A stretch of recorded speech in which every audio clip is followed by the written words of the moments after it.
Hello guys, welcome to our channel Brelink. आज का topic हमारा काफ़ी इंटरेस्टिंग है and our today's topic is very very important for each and every person in our society. मतलब आज का topic सबके लिए इम्पॉर्टेंट है, चाहे वो स्पेशल एजुकेशन का कोर्स कर रहे हो या फिर नहीं। आज का टॉपिक सबके लिए इम्पॉर्टेंट है, तो प्लीज़ वीडियो को एंड तक देखें, अच्छी लगे तो लाइक भी करें। Our today's topic is causes and prevention of disability। मतलब डिसेबिलिटी होती कैसे है और हम इसे कैसे रोक सकते हैं। काफ़ी पेरेंट्स ने मुझे ये कहा है कि मैम हमारी फैमिली में तो कोई डिसेबल है ही नहीं, तो हमारा बच्चा डिसेबल कैसे हुआ। डिसेबल होने की क्या क्या कॉजेज़ हैं, कैसे हम इन्हें रोक सकते हैं, ये सभी मैं आपको आज की वीडियो में बताऊँगी। Let's begin with our today's topic common causes of disability. मतलब डिसेबिलिटी के मेन कारण क्या क्या है, किन कारणों के वजह से कोई बच्चा जो है डिसेबल हो जाता है। There are various causes of disabilities. It is said that during the pregnancy the expectant mother should take care of herself and the unborn baby.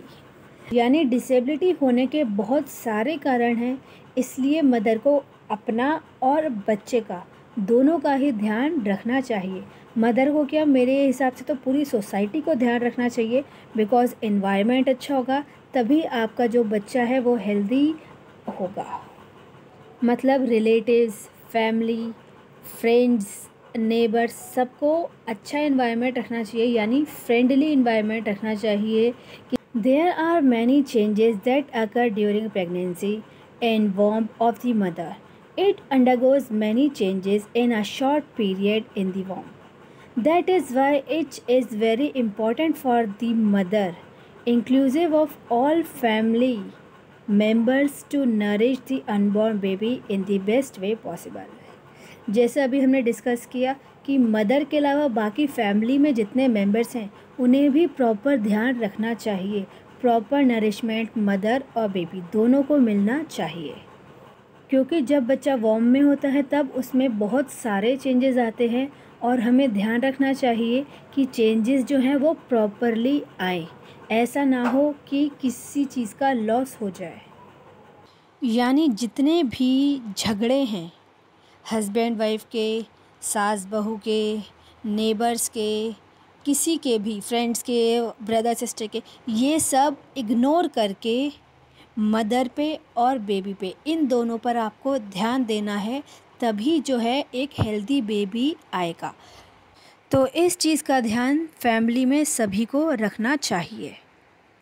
A mother can do lots of things for child's health by carefully modifying the day-to-day activities and habits। यानी mother को बहुत सारी चीज़ें करनी चाहिए कि उनका जो बेबी है वो हेल्दी रहे।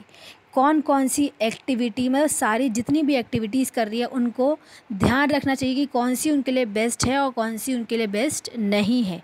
कौन सी एक्टिविटीज़ उन्हें इग्नोर करनी चाहिए और कौन कौन सी आदतें हैं जो उन्हें अच्छी अपनानी चाहिए और कौन कौन सी गंदी आदतें छोड़ देनी चाहिए। Expectant mother must abstain from alcohol consumption, watching television with loud volume, and taking regular medicines with advice of doctor। मतलब जो हमारी मदर हैं उन्हें ध्यान रखना चाहिए कि वो अल्कोहल का यूज़ बिल्कुल भी ना करें। अगर टीवी देख रहे हैं, टेलीविज़न देख रहे हैं, तो वॉल्यूम जो है लो हो, ज़्यादा वॉल्यूम को अवॉइड करें, लाउड वॉल्यूम को अवॉइड करें। मेडिसिन्स जो लेनी है, जो भी आपको मेडिसिन लेनी है, तो पहले डॉक्टर से पूछे, उसके बाद ही वो मेडिसिन ले। ऐसा ना हो कि वो मेडिसिन कहीं ना कहीं रिएक्शन कर जाए। तो प्लीज़ डॉक्टर से कोई भी मेडिसिन ले रहे हो, पेन किलर भी ले रहे हो, तो वो भी पहले डॉक्टर से पूछना है, उसके बाद ही लेना है। अदरवाइज़ इट में harm the baby and the long run. ये सब चीज़ें आप नहीं करोगे तो फिर इससे बच्चे को बहुत ज़्यादा नुकसान हो सकता है। तो प्लीज़ इन सब चीज़ों का ध्यान रखें। Causes of disability. डिसेबिलिटी के कौन कौन से कारण हैं? Prenatal, natal and postnatal. Prenatal यानी जन्म से पहले, नेटल मीन्स जन्म के समय, और पोस्टनेटल यानी जन्म के बाद। पहले हम पढ़ेंगे प्रीनेटल कॉजेज़, यानी गर्भावस्था से पूर्व, जन्म से पहले कौन कौन सी प्रॉब्लम्स होती हैं जिनके कारण जो बच्चा है उसमें डिसेबिलिटी के कुछ फैक्टर्स आ सकते हैं और हम उसे कैसे अवॉइड कर सकते हैं। Prenatal. The prenatal period extends from conception to the time of birth. Disabling conditions can occur at any point in the development process between those two events. Some prenatal biomedical causes of disability involve the basic building blocks of life, genes and chromosomes, which the people inherits, and other handicaps result from the prenatal environment within the womb. Prenatal period. Prenatal period हमारा होता है जब mother बच्चे को conceive करती है तब से लेकर जब बच्चे का बर्थ होता है। बेसिकली जो ड्यूरेशन होती है 9 मंथ्स की, उसे बोलते हैं हम प्रीनेटल पीरियड। अगर इस डेवलपमेंट प्रोसेस में कोई बच्चा जो है डिसेबलिंग कंडीशन में आ जाए तो उसे हम प्रीनेटल कॉज बोलेंगे। यानी अगर मदर के वॉम में ही बच्चा जो है डिसेबलिंग कंडीशन में आ जाए तो उसे हम प्रीनेटल कॉज के कारण बोलेंगे। और प्रीनेटल कॉज में कहीं ना कहीं अफेक्ट जो है जीन्स का, क्रोमोसोम्स का, हेरिडिटी का जो फैक्टर है वो आपका प्रीनेटल कॉज में ही इंक्लूड होता है। जैसे अगर किसी की मदर या फादर जो है विजुअली इम्पेयर्ड हैं तो कहीं ना कहीं पॉसिबिलिटी होती है कि जो बच्चा होगा वो भी विजुअल इम्पेयर्ड होगा। 100% आप नहीं कह सकते कि अगर विजुअली इम्पेयर्ड फादर है तो फिर जो चाइल्ड है वो भी आपका विजुअली इम्पेयर्ड होगा। 50-50% आपके चांसेस रहते हैं। तो आगे हम ये पढ़ेंगे कि प्रीनेटल कॉजेज़ हमारे कौन कौन से होते हैं, कौन कौन सी ऐसी प्रॉब्लम्स होती हैं जिस कारण जो बच्चा है वो मदर के वॉम में ही डिसेबल हो जाता है।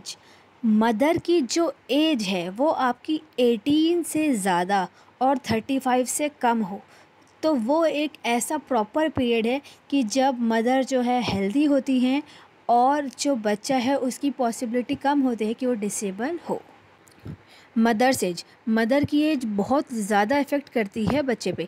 अगर आपकी मदर जो है 18 से ज़्यादा और 35 से कम है तो 18 से 35 का एक ऐसा पीरियड होता है कि जो बॉडी है, बॉडी में इतनी ताकत होती है, इतनी क्षमता होती है कि वो बच्चे को होल्ड कर सके।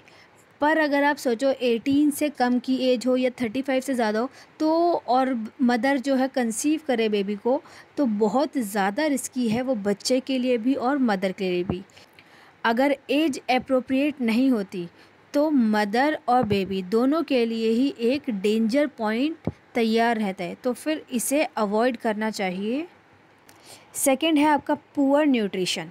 अगर मदर की एज सही है यानी 18 to 35 मदर की एज है पर जो मदर की बॉडी है, मदर जो है वो पूरी फिट नहीं है या फिर उनमें न्यूट्रिशन की कमी है, प्रॉपर वो खाना नहीं खा रही, उनमें प्रॉपर न्यूट्रिशंस उनकी बॉडी में नहीं जा रहे, तो ये भी एक कारण है डिसेबिलिटी का। मतलब कंसीव करने से पहले ही मदर को डॉक्टर से एडवाइस लेनी चाहिए कि वो फिज़िकली एंड मेंटली दोनों तरीके से बच्चे को कंसीव करने के लिए रेडी है या फिर नहीं। नेक्स्ट है मैरिज एंड ब्लड रिलेशन। मतलब अगर आपने अपने किसी क्लोज़ कज़न या फिर थोड़े दूर के कज़न से मैरिज कर ली तो ये भी बहुत इफ़ेक्ट करता है डिसेबिलिटी के लिए, तो अवॉइड करें कि ब्लड रिलेशंस में आप शादी ना करें। फिर है पुअर हेल्थ एंड हाइजीन। अगर मदर की हेल्थ और हाइजीन अच्छा नहीं है इस कारण भी डिसेबिलिटी हो सकती है, तो मदर को अपनी हेल्थ का और हाइजीन दोनों का ही अच्छे से ध्यान रखना चाहिए। फिर है ड्रग्स इनटेक। ड्रग्स इनटेक यानी आप किसी भी तरीके का नशा कर रहे हैं। ड्रग्स इनटेक, अगर मदर किसी भी तरीके के ड्रग्स ले रही है, किसी भी तरीक़ा का एडिक्शन कर रही है, चाहे वो आपके ड्रग्स हो गए, कोई भी मेडिसिन हो गई, कोई भी मेडिसिन आप ज़्यादा ले रहे हो, तो किसी भी तरीके के जो ड्रग्स हैं वो बच्चे के लिए बहुत ज़्यादा हार्मफुल होते हैं। तो ड्रग्स को अवॉइड करें, वरना फिर आपकी छोटी छोटी मिस्टेक्स आपके बच्चों की पूरी लाइफ को स्पॉइल कर सकती हैं। नेक्स्ट है RH फैक्टर। RH फैक्टर एक तरीके का प्रोटीन होता है जो हमारे रेड ब्लड सेल्स के आउटसाइड में होता है। अगर आपके अंदर वो प्रोटीन है तो आप RH पॉजिटिव हैं, अगर नहीं है तो आप RH नेगेटिव हैं। तो इस चीज़ के लिए आप डॉक्टर से कंसल्ट करें, ज़्यादा बेस्ट है। नेक्स्ट है एक्सेसिव वर्क। अगर कोई प्रेग्नेंट वुमेन ज़्यादा काम करती है जिससे उनके पेट पे दबाव पड़े, तो उससे जो है बच्चे को कहीं ना कहीं लॉस हो सकता है। एक्टिविटी के टाइम अगर बच्चे की कोई भी नस दब जाए तो बच्चे को और मदर को दोनों को ही बहुत ज़्यादा लॉस हो सकता है। तो ज़्यादा काम करना आप अवॉइड करें। जो भी काम कर रहे हैं वो प्रॉपर केयर के साथ करें। कोई भी भारी सामान ना उठाएं। बहुत सारी ऐसी छोटी छोटी बातें हैं जिनसे बच्चे में प्रॉब्लम हो सकती है। नेक्स्ट है आपका मेटाबॉलिक डिसऑर्डर। मेटाबॉलिक डिसऑर्डर यानी मदर की बॉडी में प्रॉपर अमाउंट में प्रोटीन्स, कार्बोहाइड्रेट्स, फैट्स सब चीज़ें सही मात्रा में होनी चाहिए। जो बेबी है उसे सारी चीज़ें सही अमाउंट में मिल सकें, जिससे कि बेबी की ग्रोथ प्रॉपरली हो सके और किसी भी तरीके की डिस्टर्बेंस उन्हें ना आए। अगर कोई बात हो, बेबी जो है फिज़िकली और मेंटली दोनों तरीके से हेल्दी हो। नेक्स्ट है आपका टॉक्सिक एक्सपोजर। टॉक्सिक एक्सपोजर यानी अगर कोई गैस खतरनाक या कोई भी ऐसी हार्मफुल गैस लीक हो जाए जिसके कारण डिसेबिलिटी हो सकती है। जैसे आपका भोपाल ट्रेजेडी हुआ था। भोपाल ट्रेजेडी में आपकी एक मिथाइल आइसोसिनेट नाम की गैस थी जो लीक हो गई थी, और उस टाइम और उसके काफ़ी टाइम बाद तक वहाँ जितने भी बच्चों ने बर्थ लिया ज़्यादातर वो डिसेबल हुए।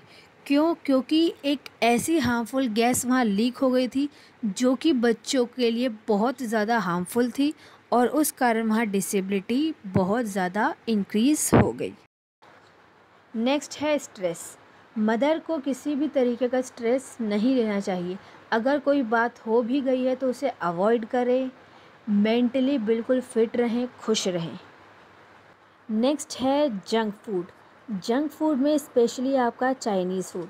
चाइनीज़ फूड बहुत ज़्यादा डिलीशियस होता है, पर उसमें MSG होता है, यानी मोनोसोडियम ग्लूटामेट। MSG आपके जो टेस्ट बड है उससे एक्टिवेट कर देता है, उसमें बहुत सारे फ्लेवर इन्हेंस कर देता है। MSG एक तरीके से बहुत हेल्पफुल है टेस्ट को डेवलप करने के लिए, और कहीं ना कहीं ये बहुत ज़्यादा हार्मफुल भी है।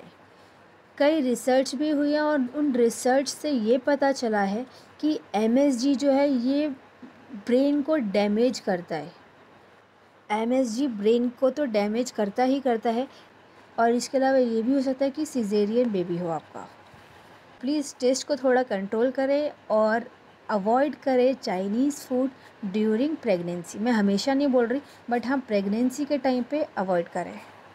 और अगर ज़्यादा मन कर रहा है तो आप बाहर का खाना अवॉइड करके घर पर भी चाइनीज़ फूड बना सकते हैं। फिर इसके बाद है नॉट ब्रीदिंग इनफ ऑक्सीजन। अगर मदर को सांस लेने में दिक्कत हो रही है, किसी भी कारण सांस लेने में दिक्कत हो रही है, या फिर ऐसा कोई एक्टिविटी कर ली ज़्यादा भागदौड़ वाली जिससे कि उनकी सांस फूल गई, तो ये भी डिसेबिलिटी का कारण हो सकता है।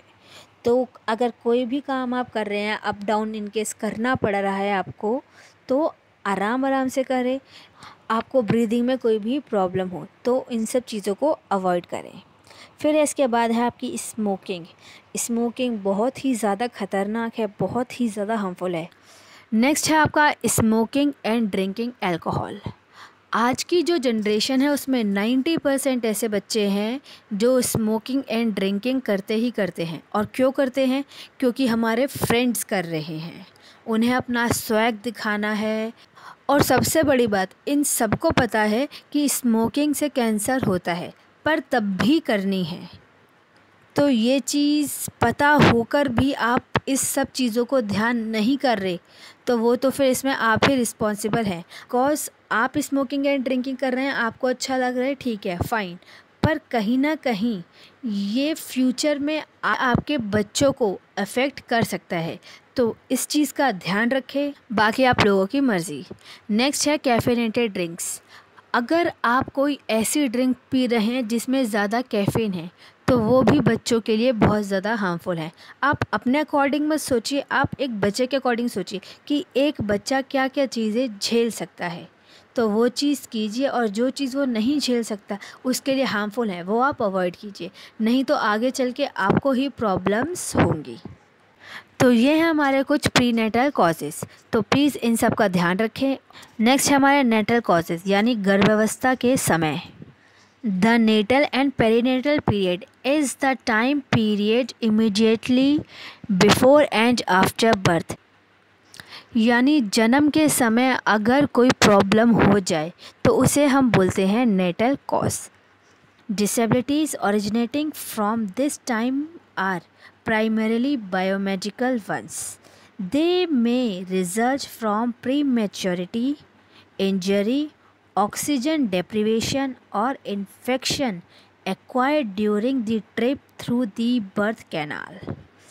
मतलब इसमें क्या होता है, नेटल कॉज बेसिकली हमारे ये होता है डिलीवरी के टाइम पर जो दिक्कतें होती हैं, जैसे बच्चे को प्रॉपर ऑक्सीजन की सप्लाई नहीं मिल पा रही, बर्थ के टाइम पे बच्चे की कोई भी नस या हड्डी प्रेस हो जाए, ठीक है, या किसी भी तरीके का इन्फेक्शन, कोई भी इंजरी, कुछ हल्की सी चोट लग जाए, जैसे इनसफिशिएंट ऑक्सीजन, बर्थ के टाइम पे बच्चे को ऑक्सीजन नहीं मिल पा रही। Next, breech presentation, excessive bleeding, underweight और मालन्यूट्रिशन। अगर बच्चा जो है, बच्चे का प्रॉपर वेट नहीं है, यानी बच्चे में न्यूट्रिशन की कमी है। ब्री प्रेजेंटेशन मीन्स अगर बच्चा उल्टा पैदा हो रहा है, तो अगर बच्चा उल्टा पैदा होता है तो भी डिसेबिलिटी के इश्यूज ज़्यादा रहते हैं। नेक्स्ट है एक्सेसिव ब्लीडिंग। अगर बर्थ के समय ज़्यादा ब्लीडिंग हो जाए तो वो भी एक डिसेबिलिटी का फैक्टर रहता है, बिकॉज अगर ब्लीडिंग ज़्यादा हो जाती है तो फिर मदर एंड बेबी दोनों में ही खून की कमी हो सकती है। नेक्स्ट है मल्टीपल डिलीवरी, जैसे इन केस ऑफ ट्विंस, जब ट्विंस होते हैं तो ज़्यादातर इशू होता है कि एक बच्चा हेल्दी होता है, एक बच्चा थोड़ा कम हेल्दी होता है। ट्विंस के टाइम पे आपने ये भी काफ़ी सुना होगा और देखा होगा कि जो ट्विंस होते हैं उनके हेड आपस में मिले होते हैं या फिर स्टमक एक ही होता है उनका, तो काफ़ी ये भी प्रॉब्लम्स हो सकती हैं ट्विंस के टाइम पे। नेक्स्ट है आपका जॉन्डिस। इन केस अगर बर्थ के दौरान बच्चे को जॉन्डिस हो जाए तो ये भी एक फैक्टर है कि बच्चा जो है फिज़िकली या मेंटली कहीं ना कहीं उसे थोड़ी प्रॉब्लम आ जाए। फॉरसेपिंग मीन्स जो इंस्ट्रूमेंट्स हम यूज़ करते हैं डिलीवरी के टाइम पे, अगर उन इंस्ट्रूमेंट्स का प्रॉपर यूज़ नहीं हो रहा है या फिर इंस्ट्रूमेंट बच्चे को कहीं लग जाए तो वो भी एक डेंजर पॉइंट हो जाता है बेबी के लिए। तो जो भी टूल्स और इंस्ट्रूमेंट्स यूज़ हो रहे हैं, मेक श्योर कि आप उन्हें सेफली यूज़ करें और उनसे कोई इन्फेक्शन ना हो, मतलब उन्हें प्रॉपर सैनिटाइज करके उसके बाद ही आप उन टूल्स को यूज़ करें। फिर है प्री मैच्योर डिलीवरी। अगर बच्चे के प्रॉपर 9 मंथ से पहले ही डिलीवरी हो जाए, जैसे 7 मंथ्स में या फिर 8 मंथ्स में अगर बच्चा डिलीवर हो जाए, प्री मैच्योर हो जाए बर्थ उसका, तो उस दौरान भी चांसेस रहते हैं कि बच्चे में किसी भी तरीके की डिसेबिलिटी हो सकती है, बिकॉज एक टाइम जो है 9 मंथ्स का वो फिक्स है कि भाई हाँ 9 मंथ्स या फिर कुछ टाइम थोड़े बहुत दिन आगे पीछे चल जाते हैं, पर हाँ ज़्यादा पहले हो जाए, मंथ का फ़र्क पड़ जाए तो वो हार्मफुल रहता है, वो चांसेस रहते हैं कि बच्चे में किसी तरीके की डिसेबिलिटी आ जाए। ये थे हमारे नेटल कॉजेज़, यानी बर्थ के समय पे कुछ ऐसी प्रॉब्लम्स हो जाए जिससे कि डिसेबिलिटी इशू हो जाए, तो इन सब चीज़ों का भी हमें ध्यान रखना चाहिए।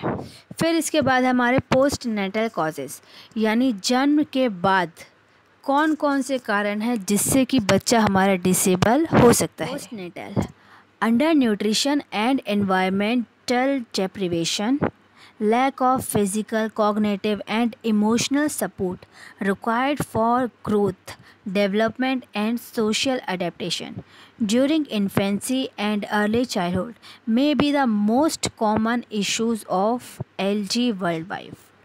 यानी पोस्ट नेटल इश्यूज़ में क्या है, अगर बच्चे को जन्म के बाद प्रॉपर केयर नहीं मिल रही, यानी उसका प्रॉपर फिज़िकली वर्क नहीं हो रहा, मेंटली वर्क नहीं हो रहा, बच्चे पर इमोशनली ध्यान नहीं दिया जा रहा, बच्चे की आप प्रॉपर केयर नहीं कर रहे, उसकी ग्रोथ एंड डेवलपमेंट में उसे कौन कौन सी चीज़ की रिक्वायरमेंट है, प्रॉपर उसको खाना नहीं प्रोवाइड कर रहे, बच्चे को प्रॉपर फैमिली सपोर्ट नहीं मिल रहा, उसके आसपास का एनवायरनमेंट अच्छा नहीं है, तो इस कारण भी हमारे एलडी के इश्यूज़ हो सकते हैं। एलडी यानी हमारे लर्निंग डिसेबिलिटी के इश्यूज़ हो सकते हैं। और ये जो इशू है ये बहुत ज़्यादा होते हैं हमारी सोसाइटी में, बिकॉज़ आज के डेट में मदर और फादर दोनों वर्किंग होते हैं, तो बच्चे पे इतना प्रॉपर ध्यान नहीं दे पाते, वो उन्हें प्रॉपर फैमिली सपोर्ट नहीं मिलता, जिस कारण बच्चे में एलडी के सिम्टम्स आ जाते हैं।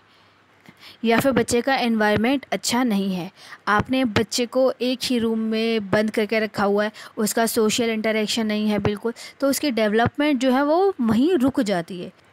बच्चा छोटा है पर आप उसे बाहर सोसाइटी से भी फैमिलियर कराइए कि आपको किस तरीके सोसाइटी में रहना होता है, ये चीज़ क्या है, वो चीज़ क्या, सारी चीज़ों से उसे फैमिलियर कराइए, जिससे कि उसकी प्रॉपर ग्रोथ हो और उसका प्रॉपर डेवलपमेंट हो, ज़्यादा से ज़्यादा नई चीज़ें वो सीख सके। तो ये हमारे कुछ पोस्ट नेटल के कॉजेज़। फर्स्ट कॉज है हमारा जॉन्डिस। जॉन्डिस हमारा नेटल में भी था और पोस्ट नेटल में भी है। इस चीज़ का आपको ध्यान रखना है कि बच्चे को जॉन्डिस ना हो। इन केस अगर हो जाए तो प्रॉपर उसका टेस्ट, प्रॉपर चेकअप कराइए। नेक्स्ट है हाई फीवर। हाई फीवर के कारण आपको पोलियो, लोकोमोटर डिसेबिलिटी, ये सब चीज़ें हो सकती हैं, तो ध्यान रखिए कि बच्चे को फीवर ज़्यादा तेज़ ना हो। नेक्स्ट है आपका हेड इंजरी। अगर आप किसी भी बच्चे के या फिर किसी भी एडल्ट के सर पे मारेंगे तो उसके चोट लगेगी और उससे उसका ब्रेन डैमेज होगा। ब्रेन डैमेज होगा तो वो आपका कहीं ना कहीं डिसेबिलिटी का कॉज आ ही जाएगा। तो अवॉइड करें किसी के भी कि आप किसी के भी सर पे धीरे से, ज़ोर से, कैसे भी ना मारें। और जितने भी न्यूबॉर्न बेबी होते हैं उन्हें हमें अच्छे से होल्ड करना चाहिए, बिकॉज़ उनका जो हेड होता है वो लोग इतने कैपेबल नहीं होते तब कि वो अपने हेड को अच्छे से होल्ड कर सके। तो हमेशा हमें उनके हेड को सपोर्ट करना चाहिए।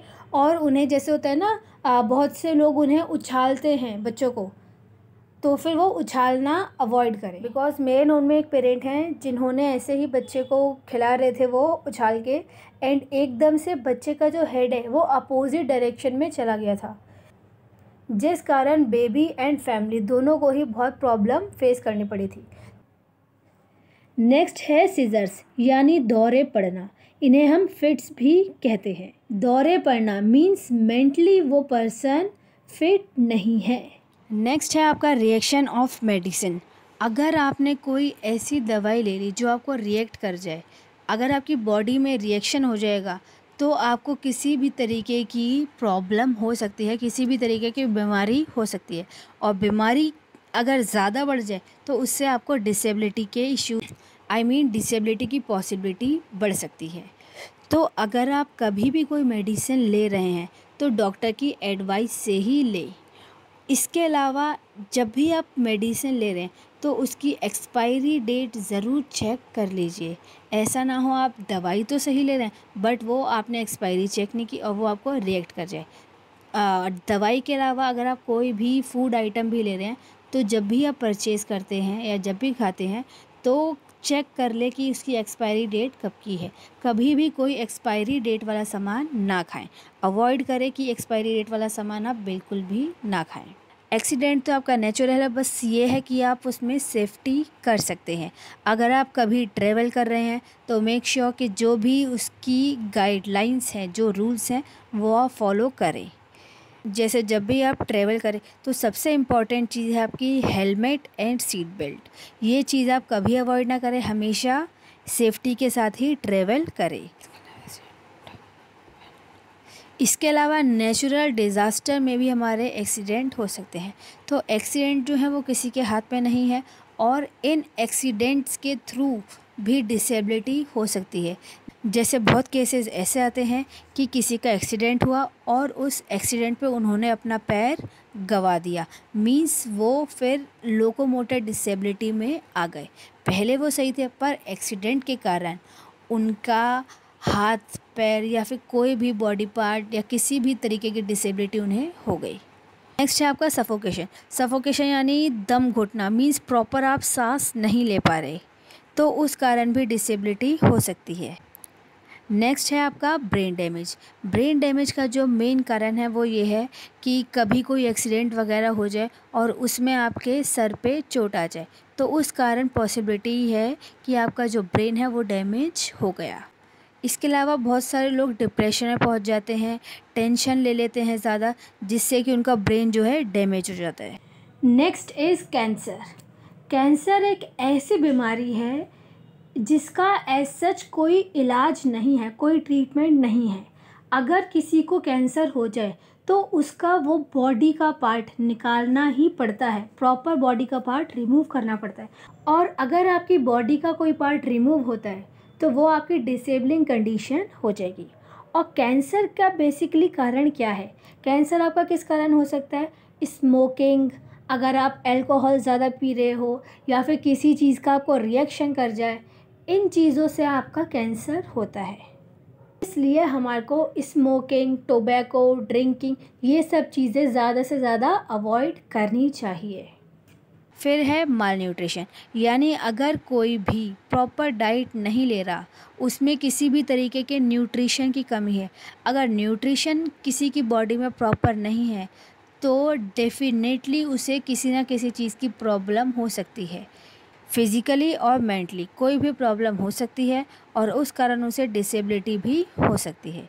तो ये थे हमारे कुछ पोस्टनेटल के कॉजेस। इन सब चीज़ों का आप ध्यान रखें।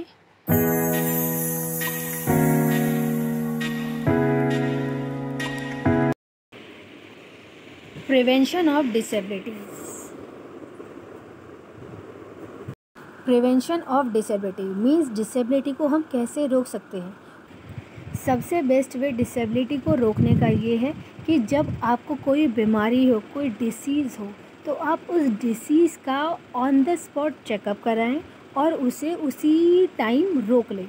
अगर डिसीज़ की स्टेज पे ही रुक जाएगी तो डिसेबिलिटी तक वो आगे नहीं पहुंचेगी।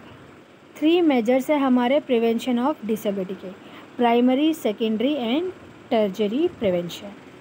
जो कॉजेज़ ऑफ डिसेबिलिटी के फैक्टर्स हैं वो ही हमारे प्रिवेंशन ऑफ डिसेबिलिटी के हैं। कॉजेज़ में आपको ये बताया गया है कि इस कारण से डिसेबिलिटी हो सकती है, और प्रिवेंशन में ये है कि अगर आप ये सब चीज़ें रोक लेंगे, कंट्रोल कर लेंगे, तो आपकी डिसेबिलिटी नहीं होगी। Primary prevention: action taken prior to the onset of a disability which will remove the possibility that a disability will occur। हमें ऐसे स्टेप्स उठाने चाहिए जिससे कि जो आपकी डिसीज़ या डिसेबिलिटी है वो हो ही नहीं, मतलब वो जो है जनरेट ही ना हो। ये हैं हमारे primary preventions. General preventive measures: ऐसे स्टेप्स जिससे कि डिसेबिलिटी जनरेट ही ना हो। ये कुछ स्टेप्स हैं जो आप फॉलो करें जिससे कि डिसेबिलिटी हमारी जनरेट ही ना हो। तो ये कुछ स्टेप्स हैं जिन्हें आपको रीड करना है। केयर ड्यूरिंग प्रेगनेंसी: प्रेगनेंसी के टाइम पर किन किन चीज़ों का हमें ध्यान रखना चाहिए। तो इन सब पॉइंट से आप गो थ्रू कर लेना कि प्रेगनेंसी के टाइम पे हमें कौन कौन सी चीज़ें नहीं करनी चाहिए।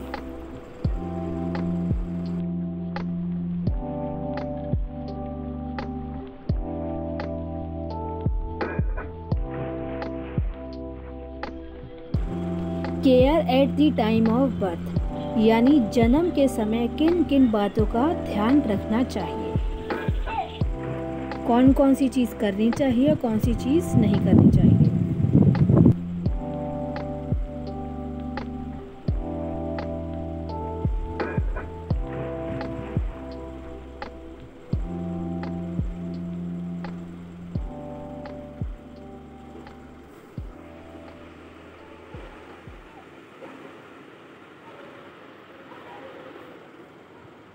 is secondary prevention, action which halts the progress of the disease disability at its infant stage and prevents complications. The specific interventions are early diagnosis and adequate treatment.